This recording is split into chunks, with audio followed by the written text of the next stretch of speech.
CM साहब को कहां से फोन आया? टुलिप गार्डन से। अगर मुझको दिल्ली से फोन आया था तो अभी सीएम साहब को कहां से फोन आया? टुलिप गार्डन से। आज मैंने एक अभी स्टेटमेंट देखा सीएम साहब का, जिसमें वो कहते हैं कि एक टेक्निकल एरर हुआ और कह रहे हैं कि एडजॉर्नमेंट मोशन रूलिंग पार्टी ला ही नहीं सकती है।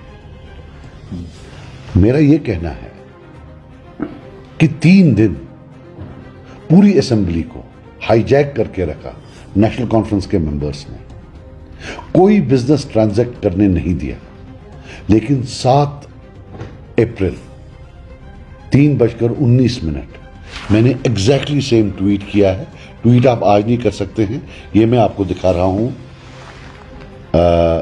3:19 7 अप्रैल को मैं इसमें क्लियर लिखता हूं, let me tell my friends in NC that कि एडजॉर्नमेंट मोशन जो है ये सेंश्योर होता है अगेंस्ट द गवर्नमेंट और रूलिंग पार्टी नहीं ला सकती है।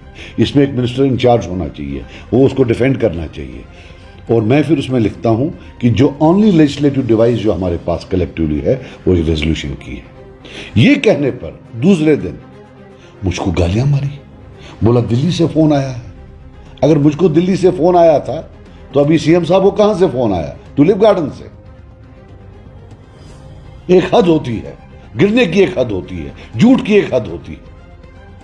एक वक्फ बिल थी, आप माने या ना माने, जम्मू कश्मीर एक वाहिद मुस्लिम मेजॉरिटी प्रोविंस है हिंदुस्तान में, और हिस्ट्री लिखेगी, रिकॉर्ड करेगी कि इसकी असेंबली ने चुप करके ना इसको कंडेम किया, ना सेंश्योर किया, चुप करके बैठी। और मैं आपको आज बोलता हूं क्यों इसने किया।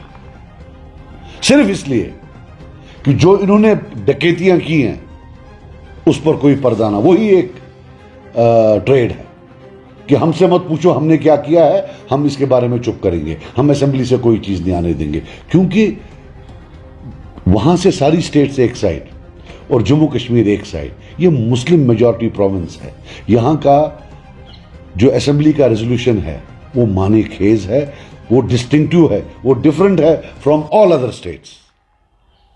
लेकिन ये हु विल बिलीव दिस?